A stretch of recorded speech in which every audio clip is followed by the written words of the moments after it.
suspects in a gun investigation on Elm Street in Yonkers. The suspects went into the bodega, and then that's where the incident occurred. It was all captured on video.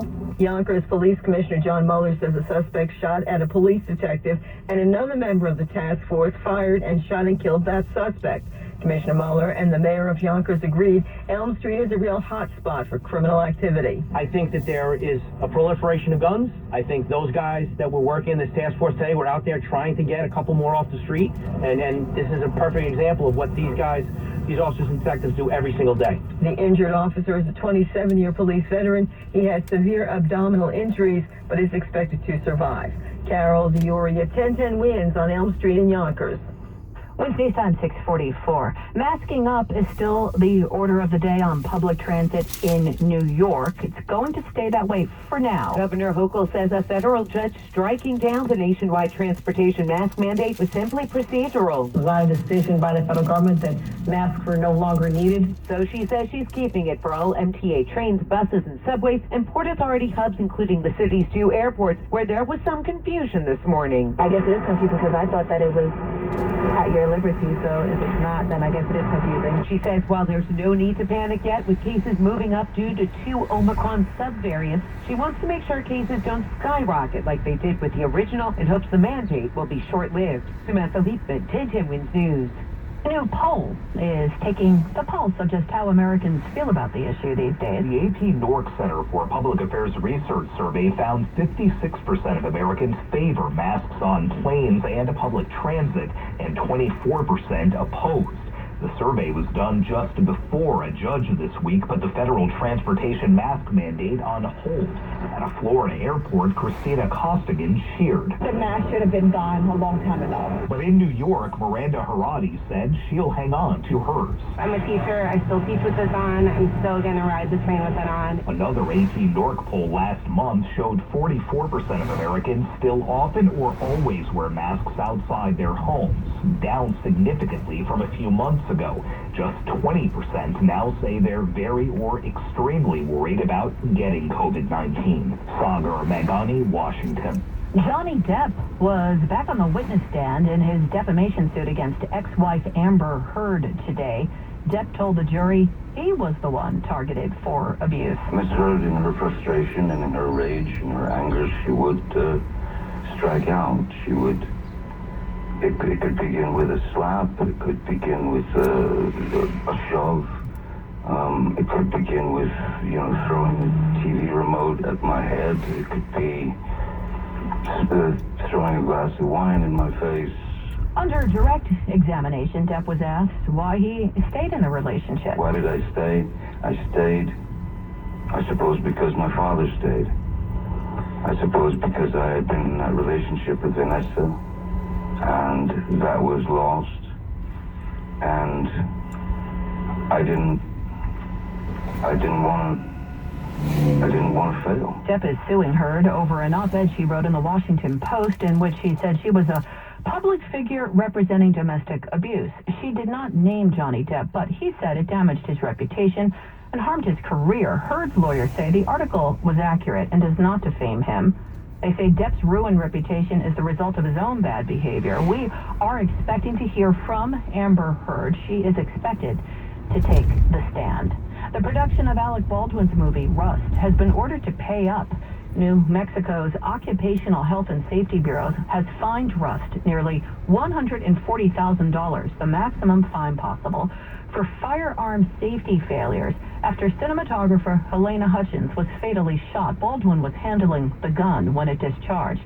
OSHA said investigators found a set of obvious hazards to employees regarding the use of firearms and a failure by management on that set to act upon those obvious hazards. Baldwin has not commented publicly on the report. Today is April 20th, or 420, the unofficial date noted by potheads, and Mayor Eric Adams says he wants the city to promote its impending legal cannabis industry by helping those who were most affected by the so-called war on drugs, people who wound up behind bars or under arrest due to marijuana-related offenses. Adams is proposing that the city spend $4.8 million to reach out to those communities and assist and getting residents in on the new legal business. Meanwhile, in New Jersey, it is the eve of legalized recreational cannabis. The storefront company called Ascend preparing for what they call a seamless cannabis experience. Adults over 21 can purchase 1 ounce of recreational marijuana per day. It's cash or debit card only and by appointment only. Ascend's Mike Conway says they're trying to avoid huge crowds with lots of planning. Making sure that we're good neighbors and we don't have large jam up 17. Like, a lot of planning has gone in to make sure that, we're a seamless business in town. And we think we've done a great job. We think with the appointment only schedule, we're not going to have any lines. We'll be able to get people in and out. Appointments on their website begin tonight at 8 p.m. Glen, 1010 Wims, Route 17 in Rochelle Park. Wednesday's time, 6:49. Russia invades. Ukraine fights back. And the world holds its breath. The War in Ukraine Daily brings you the latest developments. And the personal accounts of Ukrainians fighting for their survival. What is Putin's next move? How far will he go? How will other countries deal with the refugee crisis as millions flee Ukraine? Will Russia do the unthinkable and go nuclear? Is there a way out of this 21st century nightmare? I'm Charles Feldman. And I'm Mike Simpson, inviting you to listen to the War in Ukraine Daily on the Odyssey app or wherever you get your podcasts. Hey, Lee Harris to tell you about the experts at Bath Fitter. My wife and I literally spent years trying to figure out how to remodel our bath without turning the place into a construction site. Then we got our free consultation from the experts at Bath Fitter, and we were convinced they could do the work in as little as 1 day with just one installer, and it's guaranteed for as long as we own our home. Do what we did and go to bathfitterdesign.com to design your new bath. That's bathfitterdesign.com and get 0% interest now. You may be into punk rock, soft rock, or classic rock, R&B, hip-hop, or house, country, techno, or techno-country. But no matter what kind of music you listen to, here's something else you should hear. Please consider getting vaccinated. Talk to your pharmacist today about Comirnaty, COVID-19 vaccine mRNA. This message brought to you by BioNTech and Pfizer. We expect our information in real time. U.S. Med carries continuous glucose monitors, which provide real-time readings of blood glucose levels. U.S. Med is an approved provider for Medicare and over 500 private insurers. So call 800-730-8405 today for a free insurance and Medicare benefits check. As easy as, that's 800-730-8405. Wednesday's time, 6:51. Time for traffic and transit with Greg Rice.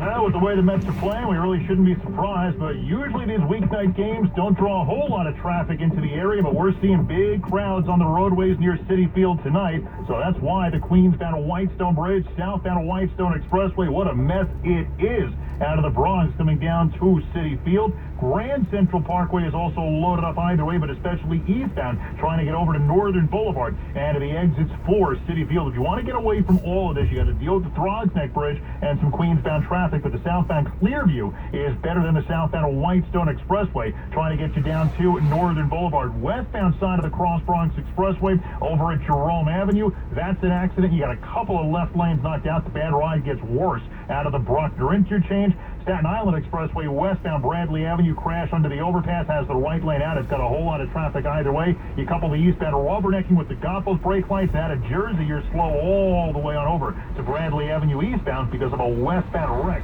getting you through that area. We're getting word of some trouble that we're going to look into on the northbound side of the Deegan, getting up towards Fordham Road. Traffic is sponsored by Morningside Nursing and Rehabilitation Center. I'm Greg Rice on 1010 Wins.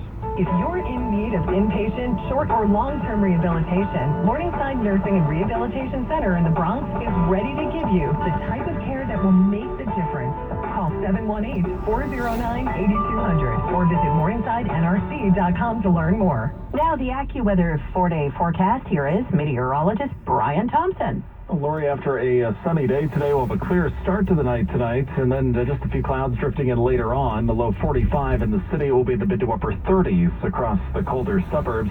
Tomorrow we'll have clouds and some sunshine. It will be breezy at times. A shower can't be ruled out later in the day or early at night. Tomorrow's high close to 60. So similar temperature-wise tomorrow, but just not as bright and sunny as today has been. Tomorrow night, turning out partly cloudy, a low down to 50. Friday looks fantastic, mostly sunny, very similar to today, except about 10 degrees warmer, high up close to 70 Friday afternoon. And the weekend looking pretty good with a mixture of clouds and sunshine.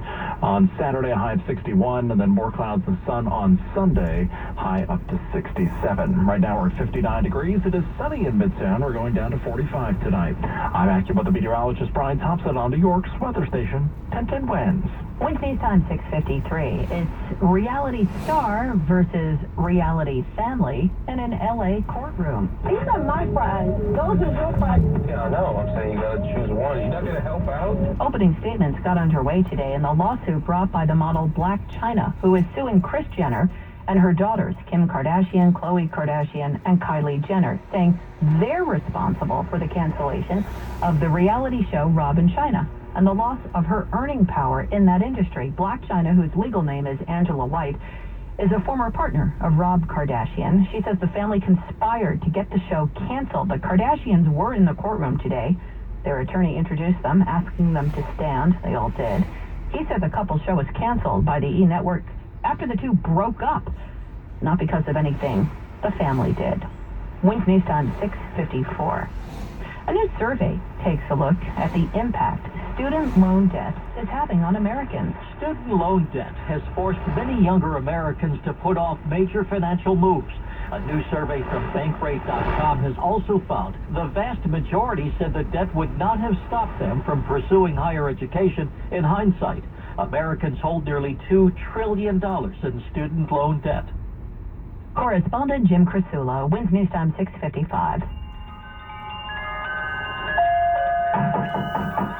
These are the sounds dogs love to hear. The only thing that sounds better, the chance to win $1 million. Get your paws on the new $1 million Lucky Dog Scratch-Off series from the New York Lottery and unleash a pack of second chance prizes for you and your dog. You must be 18 years or older to purchase a lottery ticket. Please play responsibly. Come out to Yankee Stadium on Sunday afternoon, April 24th, when the Yankees host Cleveland for a great early season giveaway. It's Yankee Scooby-Doo Bobblehead Day, and the first 5,000 guests 14 and younger will receive a Yankee Scooby-Doo Bobblehead. For tickets, log on to Yankees.com/tickets. Again, don't miss Yankee Scooby-Doo Bobblehead Day for the first 5,000 guests 14 or younger on Sunday, April 24th.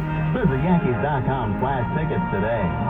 News Time 6:56. Now, Bloomberg Money Watch. Here is Andrew O'Day. United Airlines says the skies are getting friendlier. The carrier has posted its first quarter results after the closing bell. It lost another $1.4 billion as it sold fewer tickets than forecast, and jet fuel prices